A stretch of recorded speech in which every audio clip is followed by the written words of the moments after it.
Kitab 2 Samuel. Setelah Saul mati, dan ketika Daud kembali sesudah memukul kalah orang Amalek dan tinggal 2 hari di Siklag, maka datanglah pada hari ketiga seorang dari tentara dari pihak Saul dengan pakaian terkoyak-koyak dan tanah di atas kepala. Ketika ia sampai kepada Daud, sujudlah ia ke tanah dan menyembah. Bertanyalah Daud kepadanya, "Dari manakah engkau?" Jawabnya kepadanya, "Aku lolos dari tentara Israel." Bertanyalah pula Daud kepadanya, "Apakah yang terjadi? Coba ceritakan kepadaku." Jawabnya, "Rakyat telah melarikan diri dari pertempuran. Bukan saja banyak dari rakyat yang gugur dan mati, tetapi Saul dan Yonatan anaknya juga sudah mati." Lalu Daud berkata kepada orang muda yang membawa kabar kepadanya itu, "Bagaimana kau ketahui bahwa Saul dan Yonatan anaknya sudah mati?" Orang muda yang membawa kabar kepadanya itu berkata, "Kebetulan aku ada di pegunungan Gilboa. Maka tampaklah Saul bertelekan pada tombaknya, sedang kereta-kereta dan orang-orang berkuda mengejarnya. Ketika menoleh ke belakang, ia melihat aku, lalu memanggil aku, dan aku berkata, 'Ya Tuanku.' Ia bertanya kepadaku, 'Siapakah engkau?' Jawabku kepadanya, 'Aku seorang Amalek.' Lalu katanya kepadaku, 'Datanglah kemari dan bunuhlah aku, sebab kekejangan telah menyerang aku, tetapi aku masih bernyawa.' Aku datang ke dekatnya dan membunuh dia, sebab aku tahu ia tidak dapat hidup terus setelah jatuh. Aku mengambil jejamang yang ada di kepalanya dan gelang yang ada pada lengannya, dan inilah dia. Aku bawa kepada tuanku." Lalu Daud memegang pakaiannya dan mengoyakkannya, dan semua orang yang bersama-sama dengan dia berbuat demikian juga. Dan mereka meratap, menangis, dan berpuasa sampai matahari terbenam karena Saul, karena Yonatan anaknya, karena umat Tuhan, dan karena kaum Israel, sebab mereka telah gugur oleh pedang. Kemudian bertanyalah Daud kepada orang muda yang membawa kabar itu kepadanya, "Asalmu dari mana?" Jawabnya, "Aku ini anak perantau, orang Amalek." Kemudian berkatalah Daud kepadanya, "Bagaimana? Tidakkah engkau segan mengangkat tanganmu, memusnahkan orang yang diurapi Tuhan?" Lalu Daud memanggil salah seorang dari anak buahnya dan berkata, "Kemari, paranglah dia." Orang itu memarangnya sehingga mati. Dan Daud berkata kepadanya, "Kau tanggung sendiri darahmu, sebab mulutmu lah yang menjadi saksi menentang engkau, karena berkata, 'Aku telah membunuh orang yang diurapi Tuhan.'" Daud menyanyikan nyanyian ratapan ini karena Saul dan Yonatan anaknya. Dan ia memberi perintah untuk mengajarkan nyanyian ini kepada Bani Yehuda. Itu ada tertulis dalam kitab orang jujur. "Kepermayanmu, hai Israel, mati terbunuh di bukit-bukitmu.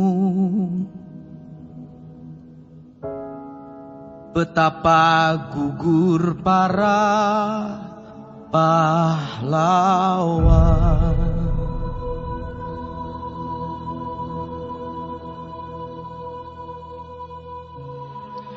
Janganlah kabarkan itu di Gad Janganlah beritakan itu di lorong-lorong Askelon, supaya jangan bersuka cita anak-anak perempuan orang Filistin, supaya jangan beria-ria anak-anak perempuan orang-orang yang tidak bersunat.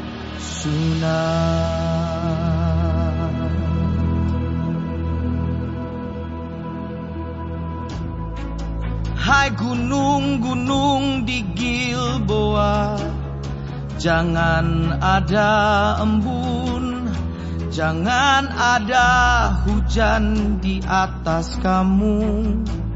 Hai padang-padang pembawa kematian,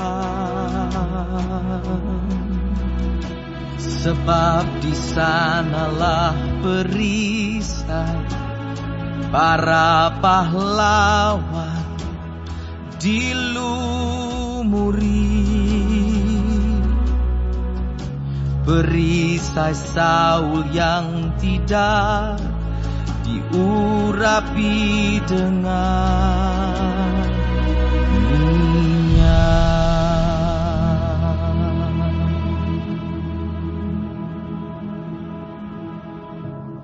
Tanpa darah orang-orang yang mati terbunuh, dan tanpa lemak para pahlawan, panah Yonatan tidak pernah berpaling pulang.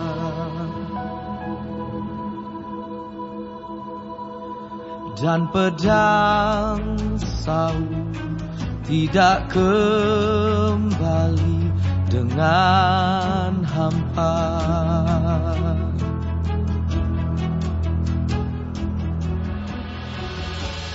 Saul dan Yonatan, orang-orang yang dicintai dan yang ramah dalam hidup dan matinya, tidak terpisah.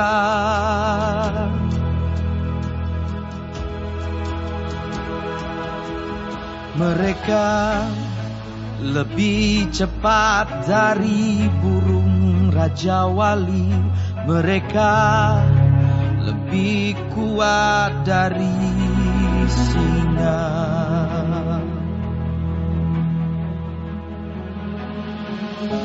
Hai anak-anak perempuan Israel, menangislah karena Saul yang mendandani kamu dengan pakaian mewah dari kain kirmisi, yang menyematkan perhiasan emas pada pakaianmu.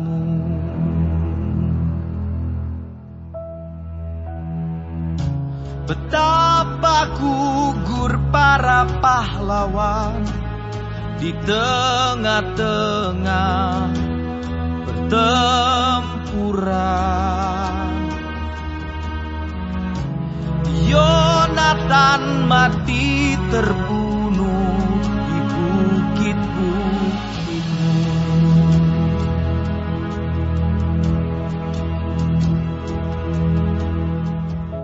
Merasa susah aku karena engkau, saudaraku Yonatan. Engkau sangat ramah kepadaku, bagiku cintamu lebih ajaib daripada cinta perempuan.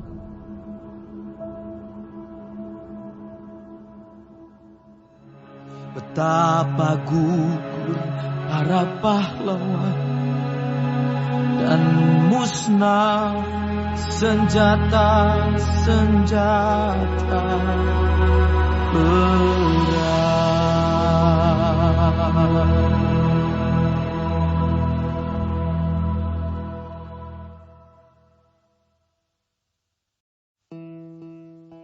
Kemudian bertanyalah Daud kepada Tuhan, katanya, "Apakah aku harus pergi ke salah satu kota di Yehuda?"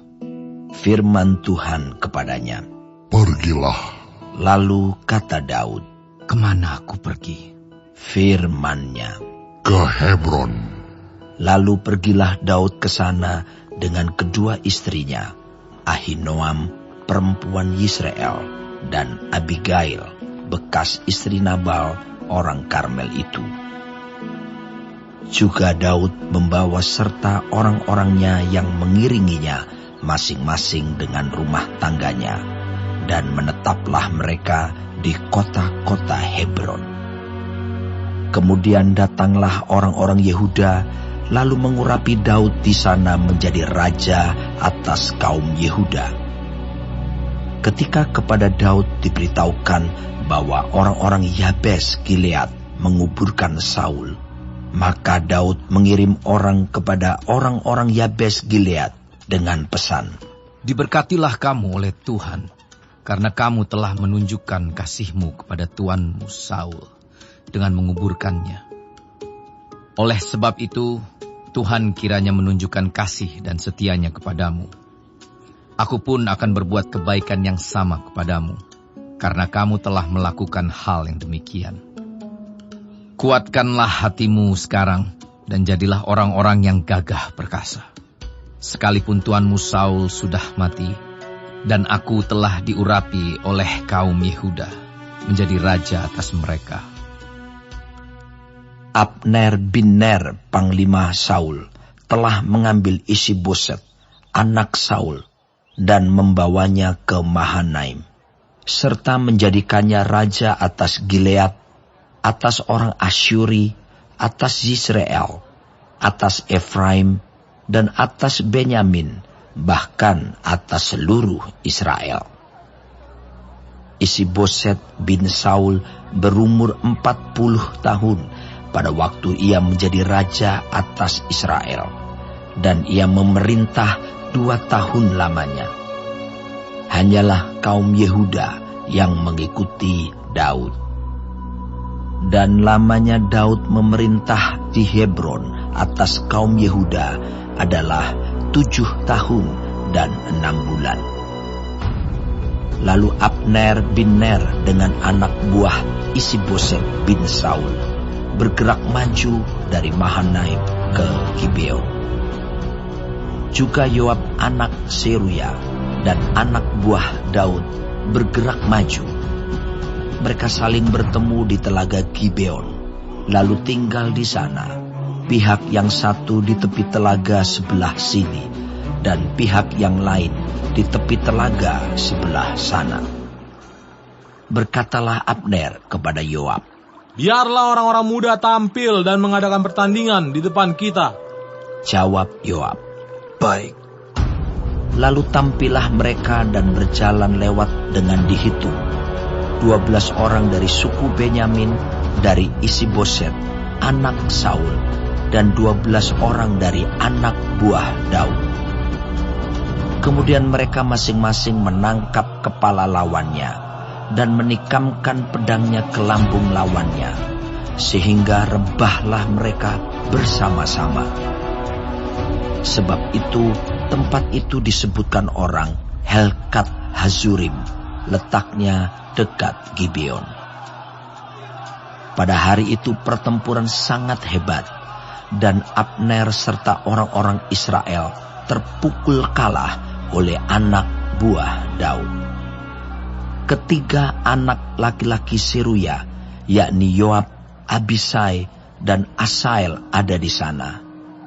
Asael cepat larinya seperti kijang di padang. Asahel mengejar Abner dan tidak menyimpang ke kanan atau ke kiri dalam membuntutinya. Lalu Abner berpaling ke belakang dan bertanya, "Engkaukah itu Asahel?" Jawabnya, "Ya, aku."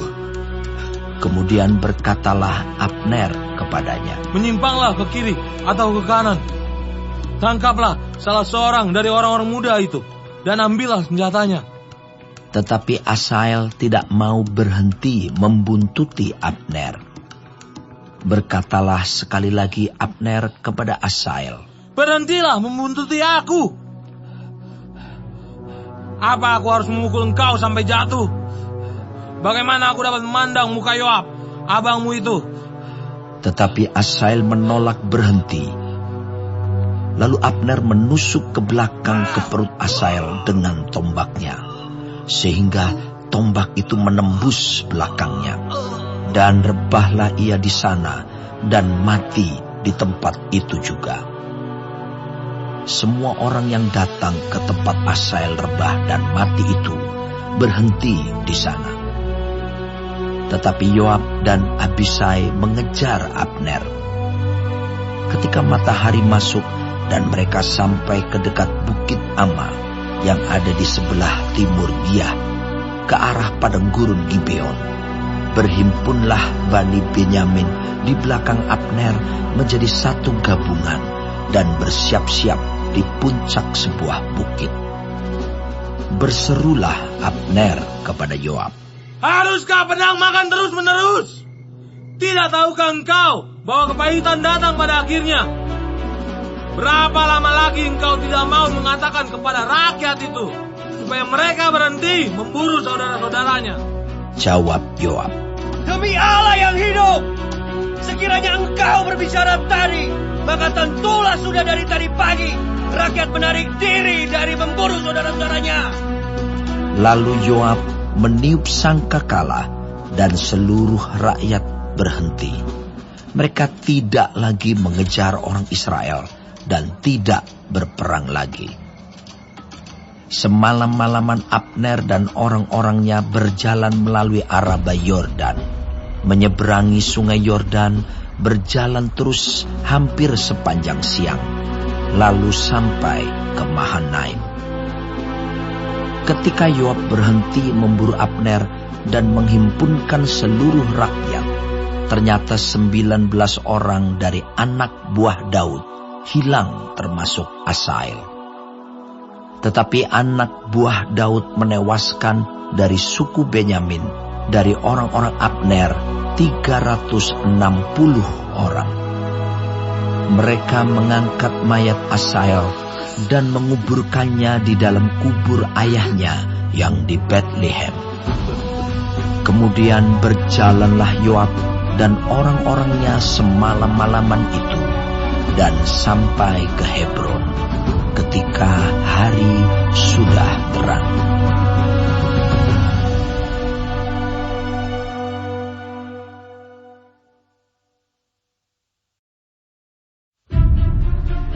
Peperangan antara keluarga Saul dan keluarga Daud berlarut-larut.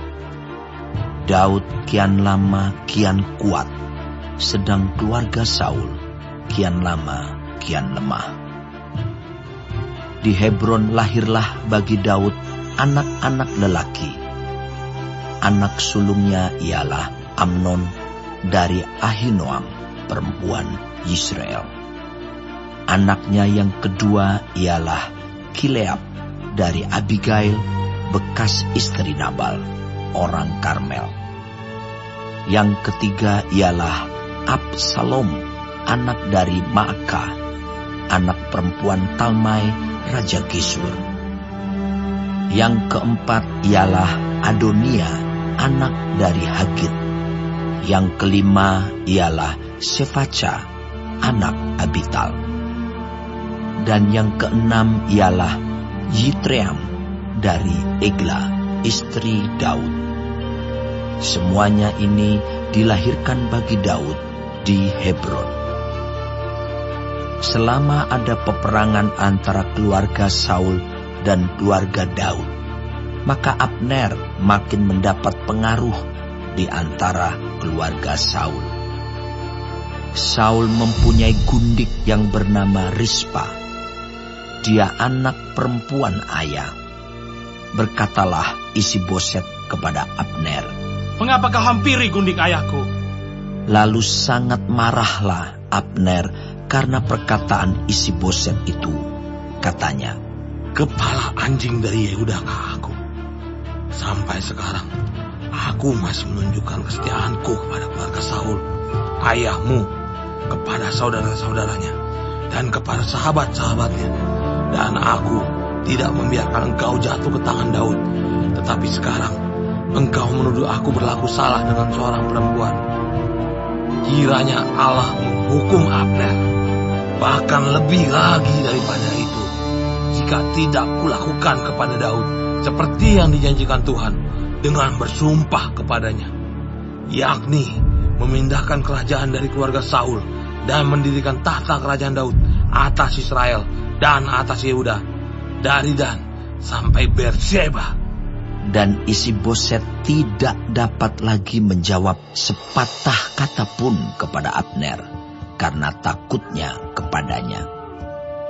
Lalu Abner mengirim utusan kepada Daud dengan pesan, "Milik siapakah negeri ini? Adakanlah perjanjian dengan aku, maka sesungguhnya aku akan membantu engkau untuk membawa seluruh orang Israel memihak kepadamu." Jawab Daud, Baik, aku akan mengadakan perjanjian dengan engkau. Hanya satu hal kuminta daripadamu, yakni engkau tidak akan menghadap aku, kecuali jika engkau membawa lebih dahulu Mikal, anak perempuan Saul, apabila engkau datang menghadap aku. Daud mengirim utusan juga kepada Isi-Boset, anak Saul, dengan pesan, Berikanlah istriku Mikal, yang telah kuperoleh dengan 100 kulit katan orang Filistin. Lalu Isi-Boset menyuruh mengambil perempuan itu daripada suaminya, yakni Paltiel bin Lais. Dan suaminya berjalan bersama-sama dengan dia sambil mengikuti dia dengan menangis sampai ke Bahurim. Lalu berkatalah Abner kepadanya, "Ayo, pulanglah." Maka pulanglah ia. Sementara itu berundinglah Abner dengan para tua-tua orang Israel. Katanya, "Telah lama kamu menghendaki Daud menjadi raja atas kamu. Maka sekarang bertindaklah, sebab Tuhan sudah berfirman tentang Daud demikian. Dengan perantaraan hambaku Daud, aku akan menyelamatkan umatku Israel dari tangan orang Filistin dan dari tangan semua musuhnya." Abner berbicara dengan orang Benyamin, pula Abner pergi membicarakan dengan Daud di Hebron segala yang sudah dipandang baik oleh orang Israel dan oleh seluruh kaum Benyamin. Ketika Abner datang kepada Daud di Hebron bersama-sama 20 orang, maka Daud mengadakan perjamuan bagi Abner dan orang-orang yang menyertainya. Berkatalah Abner kepada Daud, "Baiklah, aku bersiap untuk pergi, mengumpulkan seluruh orang Israel pada tuanku raja, supaya mereka mengadakan perjanjian dengan tuanku, dan tuanku menjadi raja atas segala yang dikehendaki hatimu." Lalu Daud membiarkan Abner pergi, dan berjalanlah ia dengan selamat. Anak buah Daud dan Yoab baru saja pulang setelah mengadakan penggerebekan, dan mereka membawa pulang jarahan yang banyak. Tetapi Abner tidak lagi bersama-sama Daud di Hebron, sebab ia telah dilepasnya pergi dengan selamat. Ketika Yoab bersama-sama dengan segenap tentaranya sudah pulang, diberitahukan kepada Yoab demikian, Abner bin Ner telah datang kepada raja, dan ia sudah dibiarkannya pergi dengan selamat. Kemudian pergilah Yoab kepada raja, katanya, "Apakah yang telah kau perbuat? Abner telah datang kepadamu." Mengapa engkau membiarkannya begitu saja? Apakah engkau tidak kenal Abner bin Ner itu? Ia datang untuk memperdaya engkau dan untuk mengetahui gerak-gerikmu dan untuk mengetahui segala yang hendak kau lakukan. Sesudah itu keluarlah Yoab meninggalkan Daud dan menyuruh orang menyusul Abner. Lalu mereka membawanya kembali dari perigi Sira tanpa diketahui Daud. Ketika Abner kembali ke Hebron, maka Yoab membawanya sebentar ke samping di tengah-tengah pintu gerbang itu, seakan-akan hendak berbicara dengan dia dengan diam-diam. Kemudian ditikamnyalah dia di sana pada perutnya, sehingga mati, membalas darah Asael, adiknya. Ketika hal itu didengar Daud kemudian, berkatalah ia, Aku dan kerajaanku tidak bersalah di hadapan Tuhan, sampai selama-lamanya terhadap darah Abner bin Ner itu. Biarlah itu ditanggung oleh Yoab sendiri dan seluruh kaum keluarganya. Biarlah dalam keturunan Yoab tidak putus-putusnya ada orang yang mengeluarkan lelehan, yang sakit kusta, yang bertongkat, yang tewas oleh pedang, atau yang kekurangan makanan. Demikianlah Yoab dan Abisai adiknya membunuh Abner, karena ia telah membunuh Asael, adik mereka, di Gibeon dalam pertempuran. Dan berkatalah Daud kepada Yoab dan kepada segala rakyat yang bersama-sama dengan dia, Koyakanlah pakaianmu, dan lilitkanlah pada tubuhmu kain kabung, dan merataplah di depan mayat Abner. Raja Daud sendiri pun berjalan di belakang usungan mayat. Ketika orang menguburkan Abner di Hebron, maka menangislah raja dengan suara nyaring pada kubur Abner, dan seluruh rakyat pun menangis. Karena Abner raja mengucapkan nyanyian ratapan ini, Apakah Abner harus mati seperti orang bebal? Tanganmu tidak terikat dan kakimu tidak dirantai. Engkau gugur seperti orang gugur oleh orang durjana.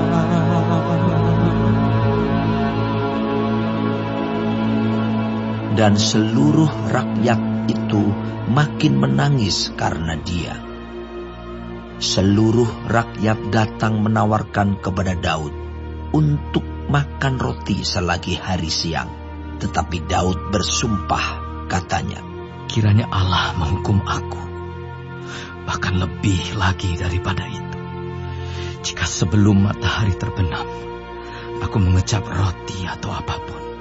Ketika seluruh rakyat melihat hal itu, mereka menganggap hal itu baik. Seperti segala sesuatu yang dilakukan raja dianggap baik oleh seluruh rakyat. Maka tahulah seluruh rakyat dan seluruh Israel pada hari itu bahwa pembunuhan Abner bin Ner bukanlah rancangan raja.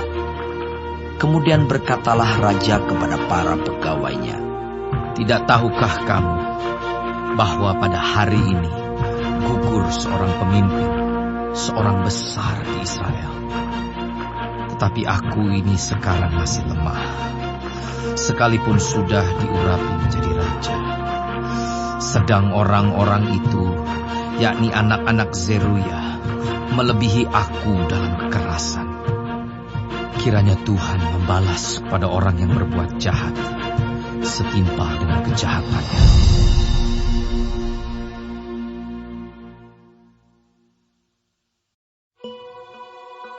ketika didengar anak Saul bahwa Abner sudah mati di Hebron, maka hilanglah keberaniannya dan terkejutlah seluruh orang Israel. Anak Saul mempunyai 2 orang sebagai kepala gerombolan. Yang satu bernama Baana dan yang kedua bernama Rekab. Keduanya anak Rimon, orang Benyamin dari Beerot. Sebab Beerot pun terhitung daerah Benyamin. Orang Beerot sudah melarikan diri ke Gitaim dan menjadi pendatang di sana sampai sekarang. Yonatan, anak Saul, mempunyai seorang anak laki-laki yang cacat kakinya. Ia berumur 5 tahun ketika datang kabar tentang Saul dan Yonatan dari Israel. Inang pengasuhnya mengangkat dia pada waktu itu lalu lari, tetapi karena terburu-buru larinya, anak itu jatuh dan menjadi timpang. Ia bernama Mefiboset. Anak-anak Rimon orang Beerot itu, yakni Rekab dan Baana, pergi lalu sampai pada waktu hari panas terik ke rumah Isiboset ketika ia sedang berbaring siang hari. Kebetulan penjaga pintu rumah itu mengantuk dan tertidur ketika sedang membersihkan gandum. Demikianlah Rekab dan Baana menyusup ke dalam. Mereka masuk ke dalam rumah itu ketika Isiboset sedang berbaring di atas tempat tidurnya di dalam kamar tidurnya, membunuh dia lalu memenggal kepalanya. Mereka membawa kepalanya itu lalu berjalan semalam-malaman melalui jalan dari Araba Yordan. Kepala Isiboset itu dibawa mereka kepada Daud di Hebron, dan mereka berkata kepada raja, "Inilah kepala Isiboset, anak Saul musuhmu itu, yang ingin mencabut nyawamu. Tuhan pada hari ini telah membiarkan tuanku raja mengadakan pembalasan atas Saul dan atas keturunannya." Tetapi Daud menjawab Rekab dan Baana, saudaranya, anak-anak Rimon, orang Beerot itu, katanya kepada mereka, "Demi Tuhan yang hidup, yang telah membebaskan nyawaku dari segala kesesakan, ketika ada orang yang membawa kabar kepadaku demikian, Saul sudah mati, dan memandang dirinya sebagai orang yang menyampaikan kabar baik, maka aku menangkap dan membunuh dia di Siklag. Dan dengan demikian, aku memberikan kepadanya upah kabarnya. Terlebih lagi sekarang, setelah orang-orang fasik membunuh seorang yang benar di rumahnya di atas tempat tidurnya, tidakkah aku menuntut darahnya daripada kamu dan melenyapkan kamu dari muka bumi?" Sesudah itu Daud memberi perintah kepada anak buahnya untuk membunuh mereka. Tangan dan kaki mereka dipotong, kemudian mayat mereka digantung di tepi telaga di Hebron.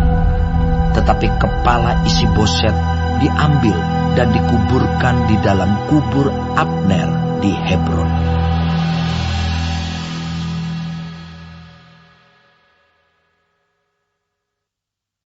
Bagi warga sorga yang mau dapat pemberitahuan video terbaru, silahkan klik subscribe dan paling penting jangan lupa untuk klik aktifkan loncengnya ya. Warga sorga terkasih, tolong bantu beri saya semangat upload video baru dengan kasih like ya. Ayo warga sorga menjadi berkat bagi orang lain dengan membagikan video ini ya. Tuhan Yesus Kristus memberkati kita warga sorga. Amin.